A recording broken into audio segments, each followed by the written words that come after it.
es Javier Alejandro Martínez Díaz y este es mi proyecto integrador.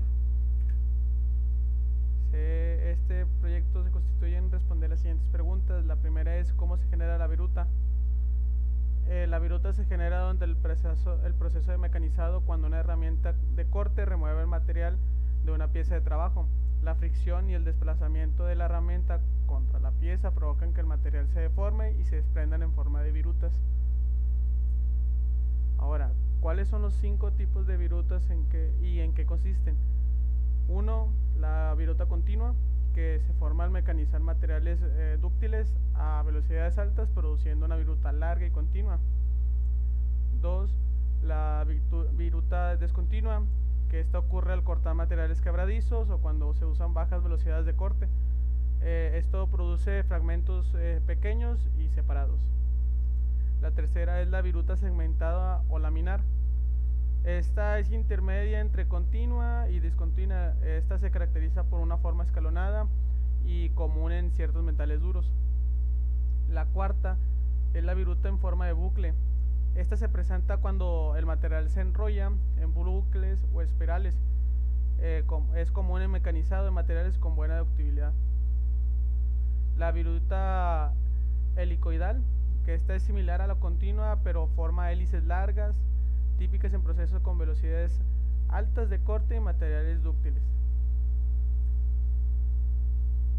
Ahora la siguiente pregunta es ¿cuáles son las consideraciones para elegir los datos de corte correctos?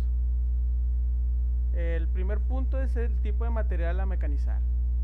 El segundo punto es la geometría de la herramienta del corte. También ahí es la velocidad de corte y avance, la profundidad del corte, refrigeración y lubricación durante el proceso y por último la rigidez de la máquina y la sujeción de la pieza. La siguiente pregunta es ¿por qué son necesarias la fuerza y la potencia? La fuerza es necesaria para vencer la resistencia del material y permitir que la herramienta de corte pueda remover el material, y la potencia es necesaria para mantener el movimiento de la máquina y la herramienta durante el mecanizado, asegurando un proceso eficiente y continuo.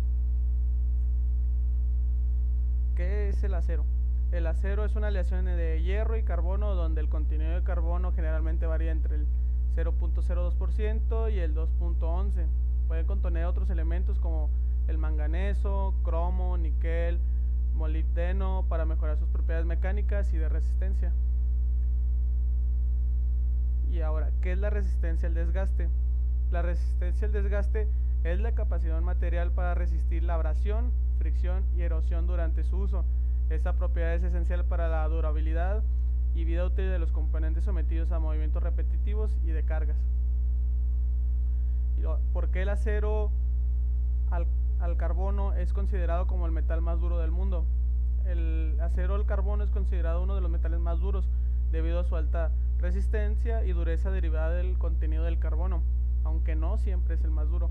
Su combinación de dureza, resistencia y tenacidad lo hace muy útil en aplicaciones donde se requieren esas propiedades.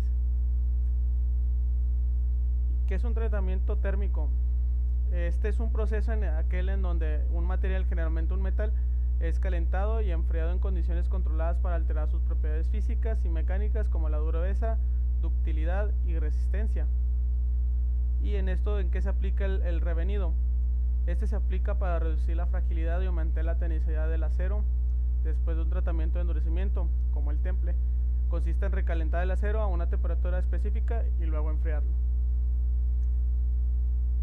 Y también, ¿qué es la cimentación? La cimentación es un proceso de tratamiento térmico en el que se introduce el carbono en la superficie de una pieza de acero para aumentar su dureza superficial, manteniendo un núcleo más blando y tenaz. Esto se logra calentando la pieza en presencia de un material rico en carbono. ¿Y en qué consiste la cianurización? Este es un proceso de endurecimiento superficial, similar a la cimentación, pero se realiza un baño de sales de cianuro.